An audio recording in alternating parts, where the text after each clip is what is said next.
بسم اللہ الرحمن الرحیم۔ السلام علیکم۔ حضرت علی علیہ السلام سے 3 عجیب و غریب سوالات اور ان کے جوابات۔ ابن عمر کہتے ہیں کہ ایک دفعہ حضرت عمر رضی اللہ عنہ نے حضرت علی علیہ السلام سے پوچھا کہ اکثر اوقات آپ رحمت عالم صلی اللہ علیہ وآلہ وسلم کے پاس ہوتے تھے مگر ہم نہیں ہوتے، اور کبھی ہم ہوتے تو آپ نہیں ہوتے۔ میں آپ سے 3 سوالات کرتا ہوں، اگر آپ کو جوابات معلوم ہوں تو بتائیے گا۔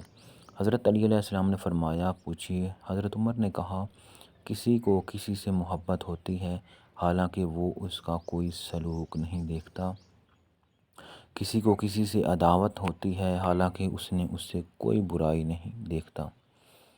حضرت علی علیہ السلام نے فرمایا، ہاں، میں نے رحمت عالم سے سنا، آپ فرماتے تھے کہ روحیں جمع شدہ لشکر ہیں اور فضا میں ملتی جلتی رہتی ہیں، پھر جن روحوں میں تعارف ہو جاتا ہے ان میں محبت ہو جاتی ہے، اور جن میں اجنبیت رہتی ہے ان میں دنیا میں بھی اجنبیت رہتی ہے۔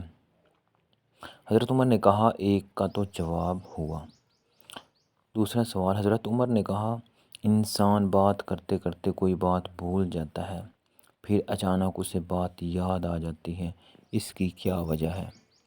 حضرت علی علیہ السلام نے فرمایا، ہاں سنو، ہر دل کے لیے چاند کے بادل کی طرح بادل ہوتا ہے، پھر جیسے چاند پر بادل چھا کر اس کی روشنی مٹا دیتا ہے اور جب ہٹ جاتا ہے تو پھر چاند روشن ہو جاتا ہے، اسی طرح انسان کے ذہن پر اثناء گفتگو میں بادل آ جاتا ہے اور وہ بات بھول جاتا ہے، اور جب وہ ہٹ جاتا ہے تو اسے وہ بات یاد آ جاتی ہے۔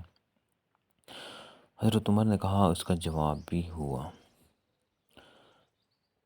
نمبر 3، پھر حضرت عمر نے پوچھا، انسان خواب دیکھتا ہے، پھر کوئی خواب تو سچا ہوتا ہے اور کوئی جھوٹا، اس کی وجہ کیا ہے؟